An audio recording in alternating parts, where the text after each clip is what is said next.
I've been very excited about today just because I get to be with you after a hard week. And I know I'm not the only one who's probably running crazy because as Black women, that's just what we do. Um, I want to set the stage for the conversation. I'm going to start off just by sharing my experience, strength, and hope around policy work. Um, the purpose of this session is just to talk to you all about the work that we do around public policy and engage you in that conversation, share what we've done, and then I would like to hear any of your thoughts that you may have with your organizations, things that you're hoping for, working on, and not at all to come off as an expert because public policy work is nothing you can be an expert at right away. It's vast and it's huge and we're learning every day, but certainly to be a voice. Project Say Something's policy work was birthed out of crisis. So, we had the COVID pandemic. And like I said, our family owns childcare centers. And the COVID crisis really illuminated the problems with childcare, which is reproductive justice for Black women. It illuminated the fact that most of the women doing the work in our state and probably in many Southern states were disproportionately Black women and girls. It illuminated the fact that we were underfunded, and it definitely put a spotlight on the fact that we had to depend on our state agency and the federal government to survive. So when the COVID crisis started, we had to shut down our centers for months. We didn't know how we were going to get funding.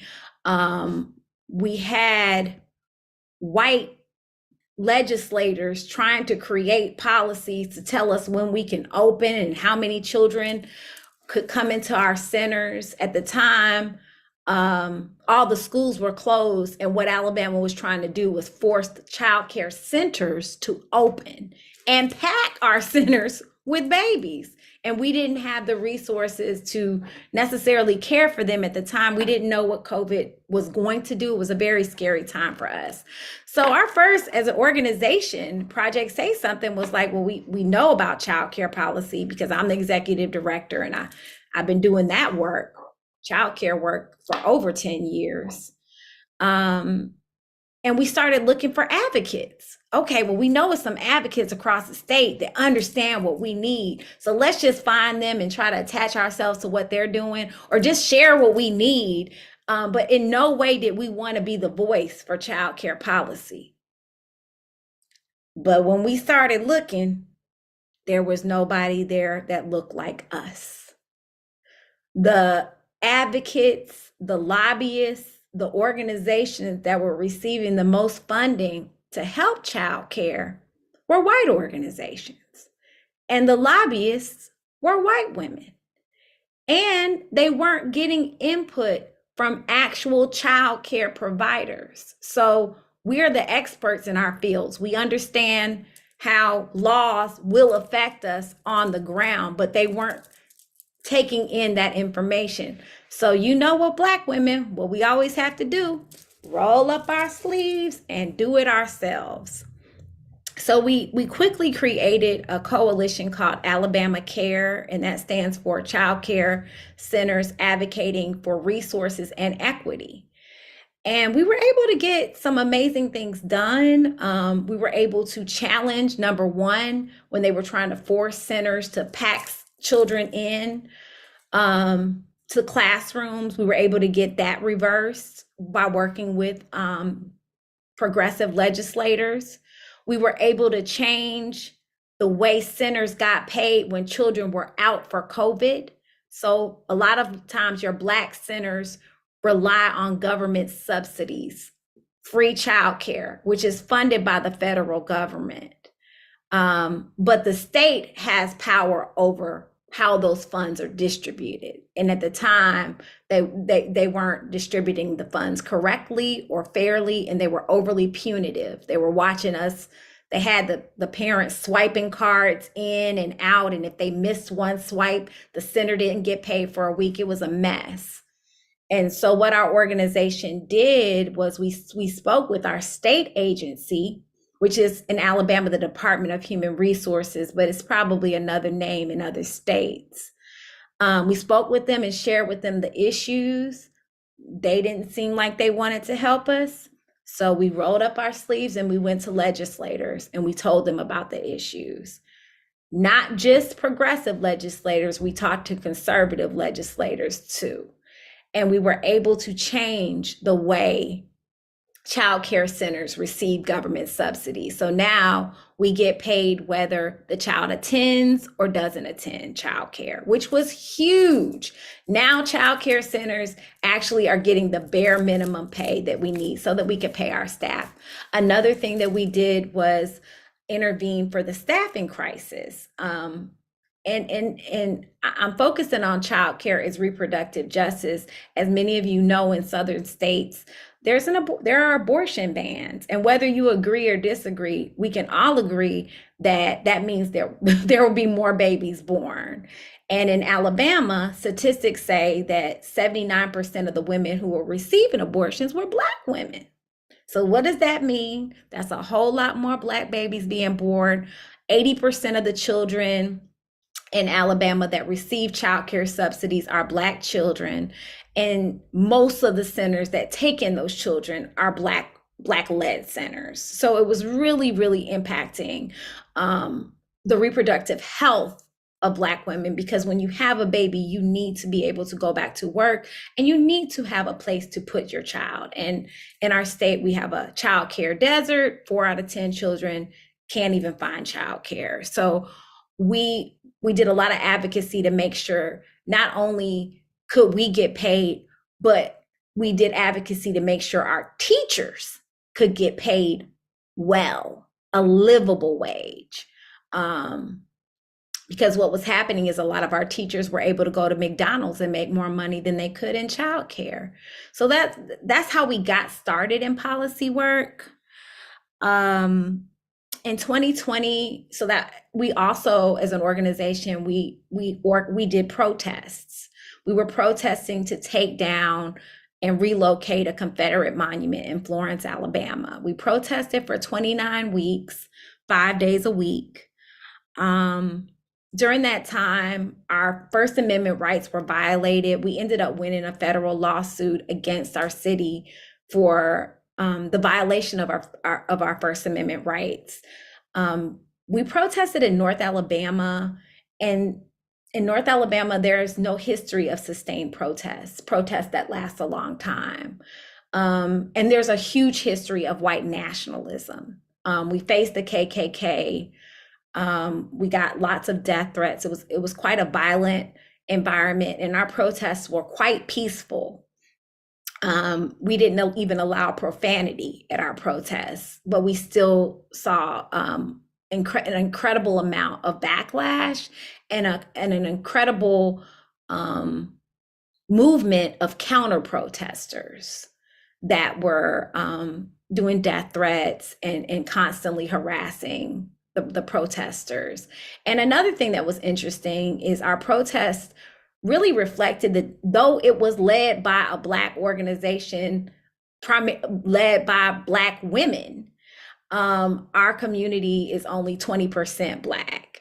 And so you had a lot of white participants fighting for Black causes, and that raised a red flag, because a lot of times when you look at white supremacy and white supremacist values, there's a lot of fear around when white people start becoming allies and fighting for justice as well. One of the things the good things that have came out of the protest was, again, the federal lawsuit. So that lawsuit changed policies around protests in our community. So now we have actual noise ordinances. There's actually a just process for when you want to protest, and that's huge. So for years to come, if someone wants to protest in our city, there are now reasonable parameters around what can be done. And that wasn't there before we started this work. And the Confederate monument is still up. It's controlled by a body of white men, conservative white men, and there's a law that supports it being up. It's called the Memorial Preservation Act. So it's quite difficult to relocate Confederate monuments, especially in rural spaces. But we are successfully erecting a marker within the next few months that will contextualize the Confederate monument. And so it's going to tell what it means to Black people and also honor the enslaved Black people that were sold at our county courthouse where the monument stands. So that's another change, something that's never happened before. During our protests, one thing we noticed is a spotlight was put on our organization by powerful white men. Our Secretary of State, John Merrill, came after us, as well as our Attorney General, Steve Marshall. And that was quite scary and alarming. That was in November of 2020. By January of 2021, they put bills in legislative session that were making protests a felony. And the scariest part was they were taking certain things that happened at our protests and they were putting them into the law. So we knew that they were targeting certain organizations. So that started us to going to the Alabama State House, the Capitol, Montgomery. We held a public hearing around the anti-riot bill. We held press conferences and we protested, and the bill never passed. In 2022, we founded our C4 arm, which is Project Say Something Direct Action. And we decided to start really advocating for public policy that is equitable and that supports Black people, Black women, reproductive justice, and we decided to just go for it. So we hired legislative counsel, we got the advice of attorneys, we studied, we went to lobby school, and we started working on the inside. And we found a funder that was willing to support that work.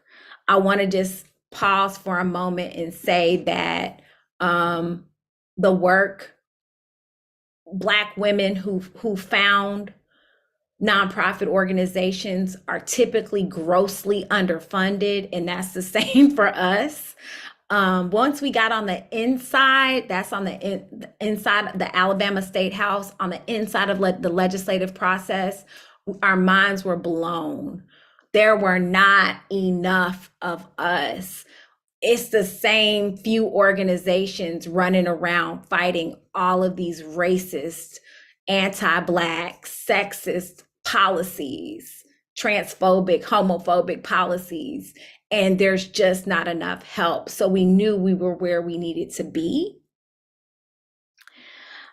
One other thing I wanted to point out, if you have a 501c3, a lot of times there's a misconception around advocacy work and lobbying work. People think that you cannot do that work because you can lose your 501c3 status. That's not necessarily true. There's a loophole. So it can't be more than 25% of your overall mission in the work that you do.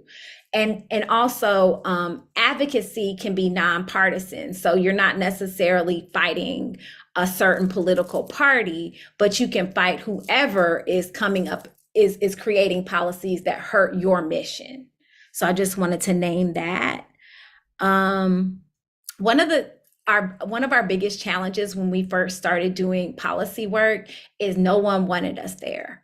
Not the Black folks, not the white folks, not anybody, because we were activists, and it's uncommon to see activists actually go on the inside of the legislative process and actually be able to deal with the decorum and deal with the decision makers and cross aisles, because you have to talk to both Republicans and Democrats. So there was kind of a hazing process that we went through, but we kept showing up year after year, and eventually people got used to the work that we do and started recognizing us for the work that we do.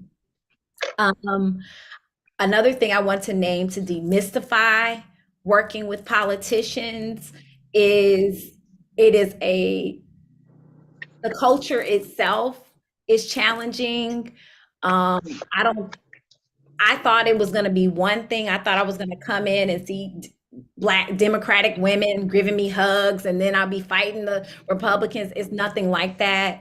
It is rough on both sides, I'll say, and it's very humble work.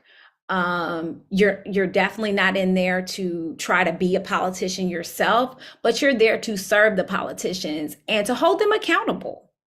The truth is, especially in poor Southern states, our legislators don't have enough resources to read every bill. They don't have enough resources to understand the harm of every bill. So it becomes your job to read the bills and point out where it could harm the people, get the legislators the talking points, and also call public hearings so that the community understands the bills that are coming up.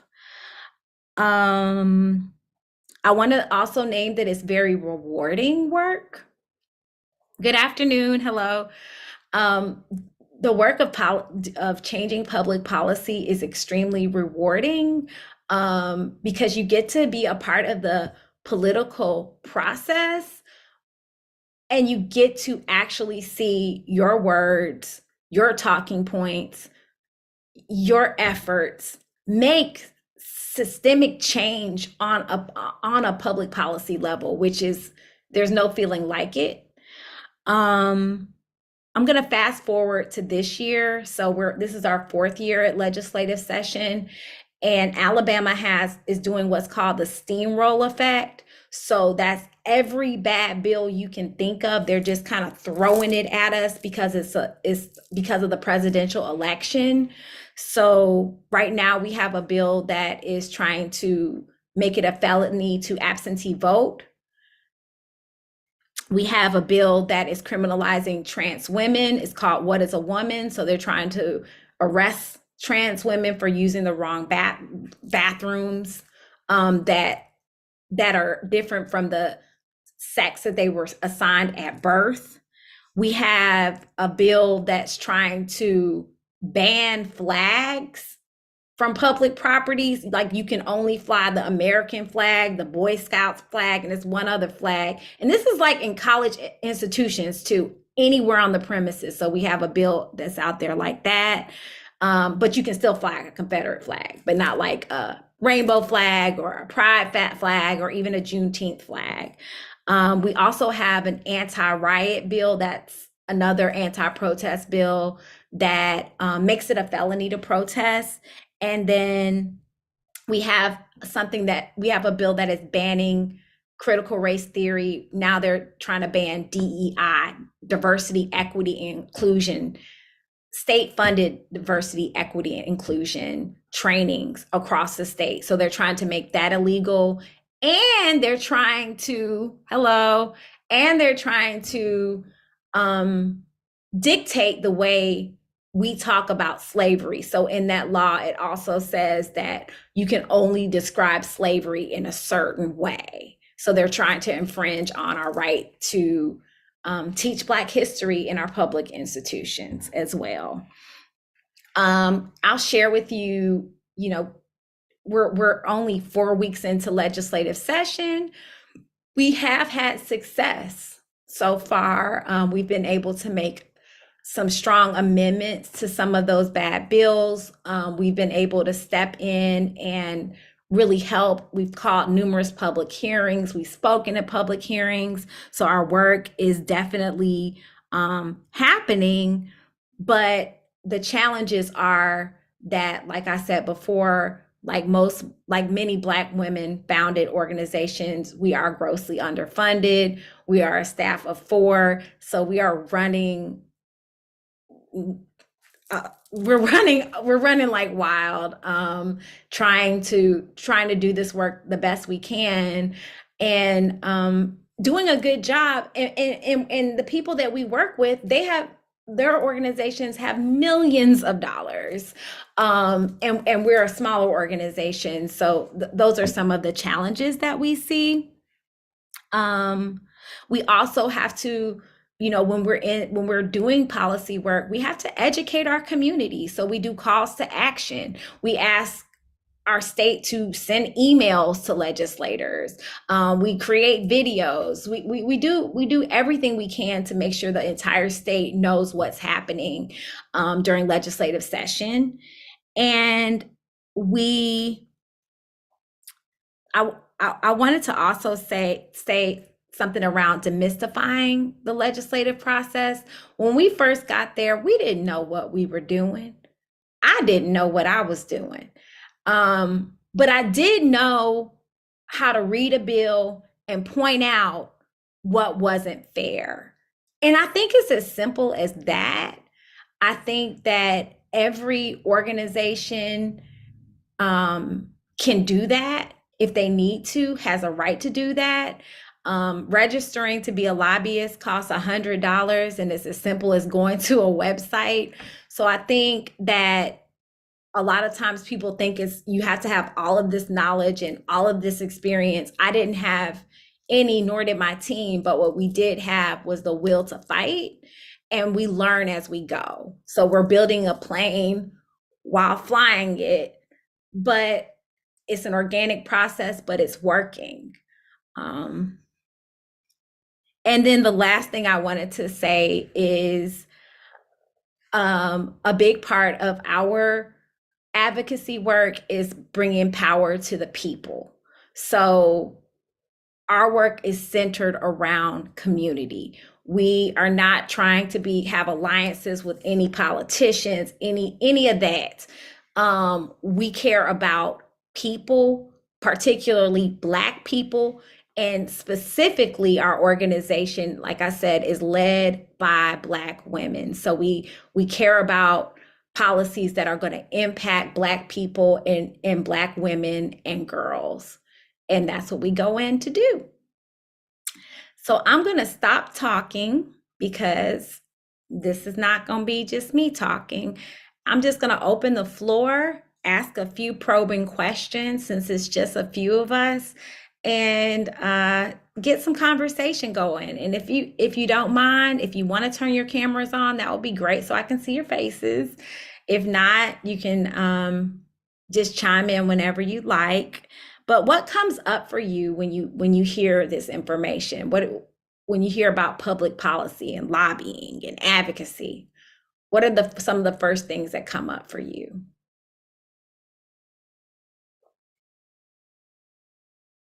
Hey Camille, this is Tamika Key. First, I just wanted to tell you thank you for the work that you guys do. I was particularly interested in this session because this is like the hardest work to do. Because it's the first thing that comes up to me, I always think is just cumbersome, scary, you know, fighting. And you simplified a lot of things. I think for us with our organization, I'm trying to figure out the best ways that we can arm our girls to advocate for themselves. So passing the knowledge that you have along to our girls. One of the things that happened during 2020, we had a lot of protests, and the girls were trying to figure out like, how do I use my voice? And we were trying to get those resources for them.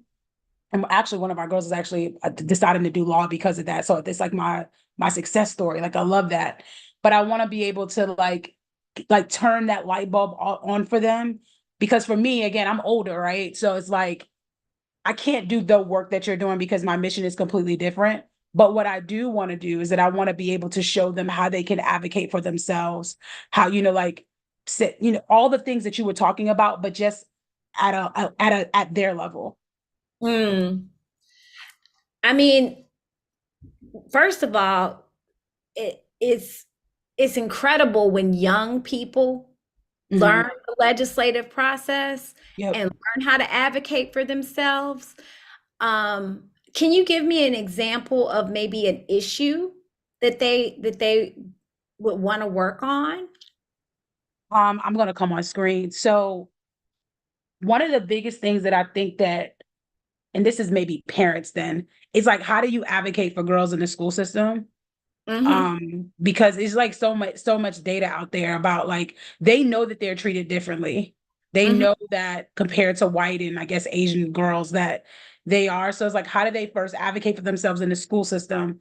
But it's, I mean, it's so much stuff, Camille. I mean, it's like it's a plethora of It things. I could pick but so many things, but I for some reason that's the one thing that pops up. Is like immediately how do you work with the school systems, but then how do you advocate for yourself, like or for girls on so many different levels.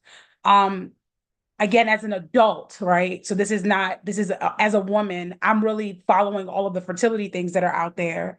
And I'm wondering for them, like, again, they are going to run into this as they get older when they start making those decisions. You know, what are the things that you have to look for? I don't know if it was Alabama, but I know it was I mean, I'm in Georgia, but a more southern state where they just said that an embryo is now considered a person. And I was just like, you know, what are these girls going to have to deal with 15 years from now? So those are the things that I want them to start thinking about. It may not be anything immediately, but what are some of the things that they may have to think about as they get further along? Well, the first thing that came up for me, Tamika, for your girls is, you know, the getting the suspension rates from the schools is a powerful tool. Okay. Because depending on where they're located, depending on the school system, I know in our city, when I asked for that data, 75%. Now, mind you, we make up 20% of the population. 75% of the suspensions were Black children, predominantly girls, predominantly Black girls. But it wasn't until we asked that question that we got that data. And with that data, there's a lot of power. Okay. So your girls are able to be like, I read this, and when I go to school and I'm treated differently, or I feel like they're overly punitive with me, or parents, you can pull that data right out. And that school systems respond to that because they know Okay. they can't justify those inequities. Does that make sense? Yeah, no, it does That's a definitely. great place to start for them and for the parents. And in terms of reproductive justice, Mhm. our organization does something called Our Bodies, Our Business every month, where we just have brunch, yoga. We offer emergency contraceptives to the teenage girls or young women, and we just make it a safe space. Okay. Um, have those conversations, but I think the consistency is really important. And in terms of advocacy for like our reproductive rights, I would say there are a lot of organizations across our country that are trying to reverse Roe v. Wade. So they Mhm. already doing that. What they not doing is thinking about what we gonna do in the meantime. Yes, ma'am. You see what I'm saying? So it's like, okay, that could take 10 years. So 10, that's a long time for our girls. It's a long time for Black women in general. And then the question is, well, what do you do in the meantime? So our organization, we do like a Black Mothers Emergency Fund, mutual Okay. aid, free doulas. We did a doula scholarship program. You know that that money. By the way, shout out to Southern Black Women and Girls Consortium, because that's how we did it. But Okay. just trying to fill in those gaps. That helps so much, Camille. Thank you so much. Thank you for As you your. can see, I am rough, so I'm going to go back off screen. You look fine to me. Thank you, ma'am.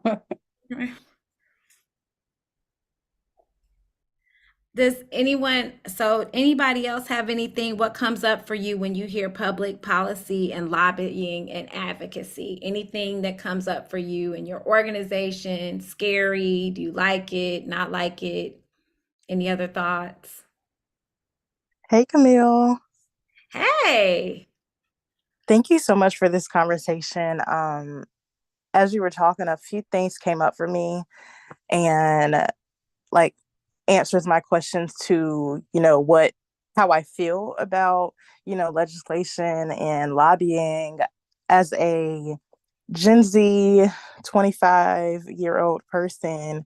I have a huge disconnect with, you know, just legislation and the government and this system in general is a huge disconnect of, you know, if they weren't seeing my people for so many years, why would they see me? And why should I, push so much for them to do X, Y, and Z?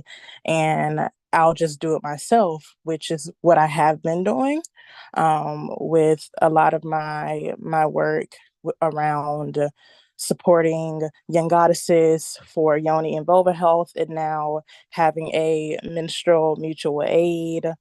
Um, and as I'm getting older and heading into my later years and feeling like the auntie and the wise person in the bunch, whenever I am connecting with people, I'm realizing how important it has been to get in the understanding and the knowing of the legislation and the Bill of Rights, and pretty much, like you said, being a part of the community of the people who are, pushing these people, quote unquote, in power to, you know, change and to do more for us. So, my question would be: is how, what advice would you give to someone who has this, I mean, and everyone is so different when it comes to this. My nose turns up, you know, so wide whenever I think about anyone in the governmental judicial system. Um, so, what would you recommend for someone who, understands that, this is an important place to incorporate, to, search for the resonance that is needed to continue to do this work, but it's just really tough to just go for it and feel that something is going to happen out of doing it. I really appreciate your comments. And can you pronounce your name for me so I know how to say it? Yeah, Tykira. Takira. Takira, the first thing I want to name is I said we're a staff of four. So two of the women on our staff are 26. They're your age. And our other staff member is 31. So I'm the oldest one standing. I'm 46. Um, and we have to grapple with how we feel about the government, especially right now, um, with everything that's going on with Palestine and our disappointment and we're reckoning with all these things. And then on top of that, we have to roll into the state house, where we see corruption and um, I'll leave it at corruption on both sides and try to make a difference. One thing I will say is what that I appreciate about your generation is if it wasn't for our Gen Z staff, y'all make bold moves. Y'all do when y'all do it big. So they definitely help us with technology, help us understand the younger generation, and help mobilize the younger generation. Another thing I've noticed in legislative session is whenever someone in their 20s gets up to speak, everyone's like, oh my God, yay, yay, because we don't see it enough. So just your mere presence is I would think would be refreshing. Also, you mentioned that your organization it sounds like you do reproductive justice work. You said vulva, yoni work, and you're doing things to help with like menstrual cycles. Is that right? Yeah, so I actually have a menstrual mutual aid, which is Yeah. actually called Personifying the Pussy. So I focus Okay. a lot on demystifying sexual education and, demystifying STIs, STDs, and all around just reproductive health in general. So there's, even if you didn't want to go to the state level, you can go to your local level and your school board education, your board of education, and advocate for programming in your schools. Or if you wanted to take it a step further, you could look for legislators in your state that you think may be of like mind, and you can have them draft a bill that supports your work around making sure that there's proper sex education. I know in Alabama there are several Black women who are legislators that have been pushing bills like that for years. So who's to say your organization can't go talk to them and say, hey, this is what we're seeing in our community. Will you sponsor a bill? And it is intimidating. You are not expected to know all the language of how to draft a bill. That's their job. Also, they don't know how to write the bill. They send it to another organization. You see what I'm saying? But the whole thing is they now have the idea. This is what we need. This is what we're seeing in the community. Can you help us get this out there? And I think that they will be receptive, especially if all of you show up. Yeah. Thank you so much. And I really look forward to just like seeing and watching more of what you are continuing to do and what you have been doing. It is really just so inspirational. I'm inspired by you too. Thank you. Thank you.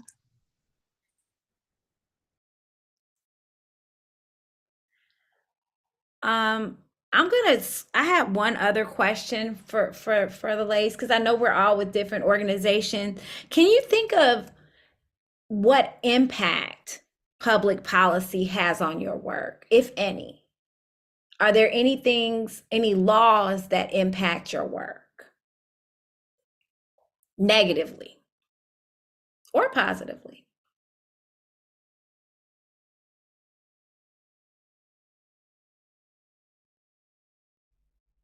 Okay. Another question I have is, how do you communicate the needs of your community or your organization or the people that you serve to the powers that be?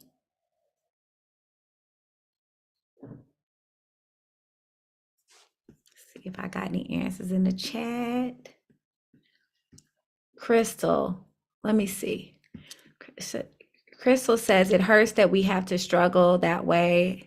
It's like the more the talk, the worse it gets. My mother had a nonprofit over 40 years ago, and she still didn't get anywhere after talking, marching, and getting in front of legislators to talk about our Black girls and being underpaid, etc. Yeah, yeah. Oh, click out of that. That's the challenge that we are all facing. But the reality is, I think that the tides are turning for Black women. That's my hope anyway. And I think that relying on foundation money isn't always going to get it. We have to raise our own money. We have to keep going. We have to keep persevering, and we have to take care of ourselves. I want to name that and stand firm on that. I've been doing this work for 10 years, and I have fell on my face and busted my butt not taking care of myself. So at the end of the day, I think it's up to us to do our best and do what we can. But my boundary is me. Y'all not gonna take my life. Y'all not gonna take my health. You're not gonna take my quality of life, and you're not gonna take my peace. So putting measures in place to sustain us is really important. And I want to recommend a book. I'm sure many of you have read it, Rest is Resistance. That changed my life because it it helped me understand that one of the biggest weapons that white supremacy has, especially over Black women, because we will work our fingers to the bone, is it wants us to be constantly anxious, constantly tired. And Black women, we die in a lot of different ways. It's not police brutality. We'll die from there you go. Diabetes, it'll be heart disease, it'll be stress. Things happen to we can die during childbirth. I see that on a regular basis. Women who are pregnant, but they're overly stressed, so they have premature births and things like that. So I think whatever we do, we have to put ourselves first, and come what may.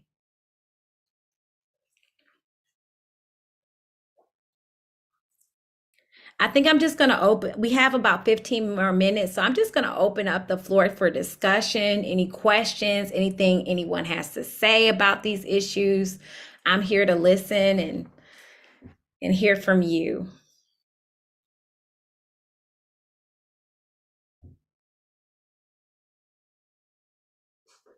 Let's see, I think we got somebody else in the chat. Hello from Diamonds in the Rough Mentoring and Leadership Academy in Knoxville, Tennessee. We are a small nonprofit focused on advocacy and social justice relating to young ladies impacted by the justice system. In child protective services, capacity, and homelessness. Yeah. There's a lot of policy work that you could do around that, because child protective services is like prison. Good afternoon. It definitely is. I do apologize. I just pulled into a parking spot, but have a meeting to run into. But when you talk about policy in relating to that, I will tell you, I'm a transplant. I'm a transplant to Knoxville from New York. And one of the things I try to tell the sisters and brothers in the community here in Knoxville, it doesn't matter if I'm from New York. We experience the same issues regardless of where we go. It doesn't matter as long as the skin is Black and brown. Mm-hmm. Now, the issues that I face in terms of the young ladies that I'm working with, and I think the first sister that I was speaking said it as well, the disciplinary issues. Underneath Diamonds in the Rough, one of the programs I have is also my Justice Academy, where I'm working with 12 through 24-year-old girls coming through juvenile justice and really adult court. But while they're 12 through 17, you're talking in class too much. You're disrespecting me. Go ahead to the principal's office, because we've been dealing with this for a while. Now you're going to get a 40-day suspension. A 40-day suspension for what? For not being able to engage this young lady and understand there's more issues going on with her than what you see. So now these disciplinary issues are adding up. They're in juvenile court. They get sent to community service. And I'm trying to figure out in terms of how can we affect policy relating to this issue in Knox County schools, because from what I'm understanding, the time that I've been here, which is almost 4 to 5 years, I think somewhere in there, they get sued so much it's commonplace. The only thing they do is wait that lawsuit out.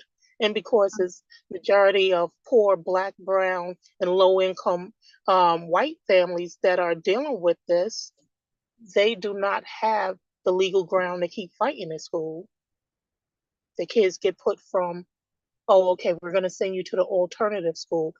You're still a talker. You're still not listening. So now we're going to put you over here. Now we're going to put you over there, till eventually the kids get tired, the parents get tired, and some of them drop out of school. I think I can speak to that from the childcare side. Most of our children are in elementary school, your name is Simone? Yes, Simone. Simone, we see it's on the elementary school level. Like we have we only have 80 students, out of our 3 centers, but we have, I would say, at least 4 Black girls in elementary school that have been expelled or sent to alternative school for long periods of time. I'm talking 6 months plus. I think the only way to one of the ways to deal with the issue is obviously with your local school boards, if you can. Again, that data is crucial because then it puts it right back on them, and they're receiving federal funding. So equity is a part of their mission. They have to be able to explain why Black and brown and poor children are being suspended at higher rates. And it's up to them to try to figure that out. And then also with the CPS system, that's probably run by your state agency. For us, it's DHR. And that system itself is extremely racist and extremely punitive. And I think it's something like 80 to 90% of foster children don't even graduate from high school. So it's like a preparation for mass incarceration, the kids that are thrown into that system. I believe so as well. I'll Mhm. also say I am a product of the foster care system. And I was blessed to have foster parents that instilled that spirituality and a need for education. My foster mother was a hairstylist. My foster father did construction, but all of us went and graduated from HBCUs. Wow. Wow. I mean, and that's incredible just in terms of you being a survivor and then also being able to be an advocate. I know that there are a lot of like people who have experience in the foster care system. There are advocacy organizations that have people speak out and that kind of thing. But one of the issues we have in Alabama is, again, they're white led, they're white run and white funded. So they'll get the Black foster child to be like the poster child for whatever issue, but then they don't really get the support that they need, but the organization gets the support that they need, if that makes sense. And Yeah, so it does. we need more like Black led organizations to be doing that work. Yeah, they are definitely it's called DCS down here, Department of Children's Okay. Services. Yes. And even with that, I applied to be a foster parent in April, and they still will not approve my home study. They claim that I don't have the income. I said, how is that possible? I gave them copies not only from my nonprofit. Oh, you're trying to set up a transitional living. I said, that's what I wanted to do. I would have told you that from the start. So it got to the point where they put a lawyer on me. I said, you're still not going to stop this. I'll find one way or another to work with these girls, because when they age out, they hit the streets. And there's Right. basically 2 shelters down here in Knoxville for teens, 18 through 24, only 2. Wow. And that's another issue that we see in Alabama. Like Black women aren't getting approved to be foster parents. So what happens if a child's removed from the home? Most of the time they're on a safety plan. That means like your neighbor took the child, but you don't receive any money. The only thing they get is like free child care, but they don't get clothes for the child. They don't get money for the child. So a lot of times we have to raise that's where our mutual aid goes to support those families that take in children that are accused, where a mom is accused of abuse or neglect, which I disagree with completely, because that whole neglect thing is oftentimes a result of poverty. It is. I've reached out to, what is it they call in Tennessee legislative, the Justins, but I haven't got a Okay. response back from them as yet. I said, from social media to emails, I will keep contacting them until they're ready to, address the issue that I'm presenting to them in regards to the social justice piece and even the piece on DCS, the kids out of foster care without a plan. But was just my, I think that's important that you are doing that, the emailing and whatnot. And I do encourage you when you're ready to just go on up there. Because that's what they don't expect. They don't expect us to show up at their offices and have like face-to-face conversations with them. So if or when you have the capacity, I definitely recommend that, because anybody can go to legislative session and have their voices heard. If you see a bill, another suggestion I have is, if you see a bill that's even close to around issues you're dealing with children in the foster care system or the juvenile justice system, keep watch, and you can call your own public hearing. When you do that, you're in front of a lot of legislators, and it's on public record, and you're in the news.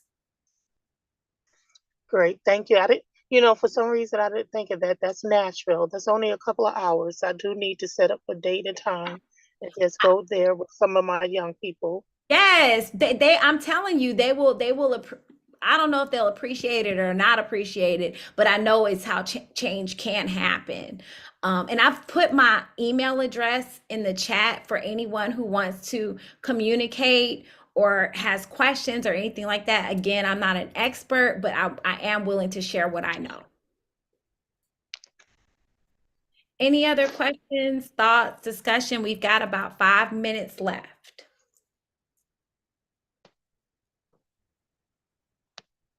Everybody good?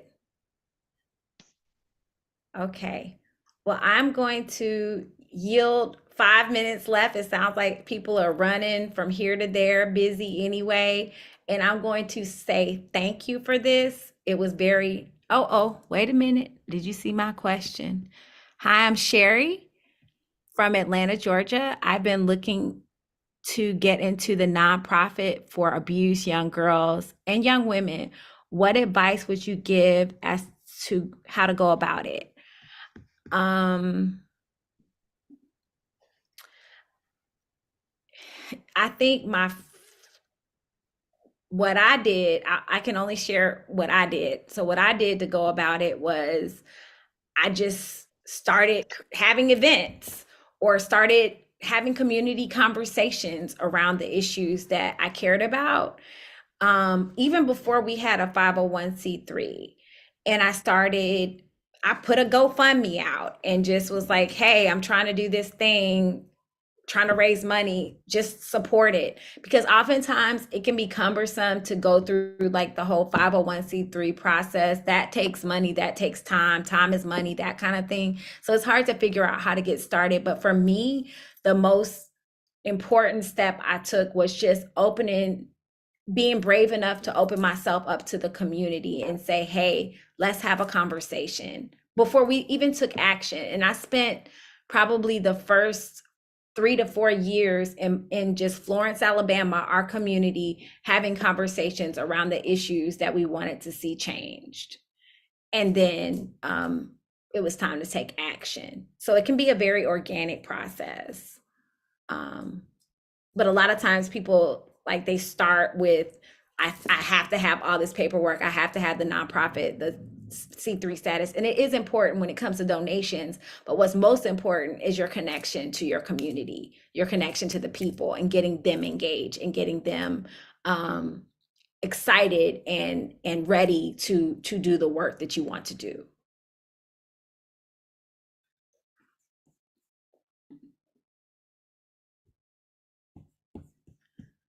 All right. Did I miss anyone else's questions? Anybody else?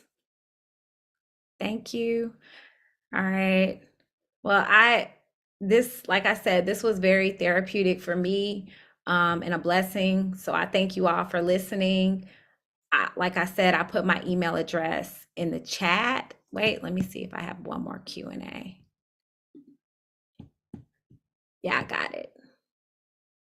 Okay, I'm located in Atlanta, Georgia. I've been trying to break into establishing. Is it the same one? Okay, I already answered that question. Y'all, I'm a Gen X, so I'm not the most best at technology, but anyway.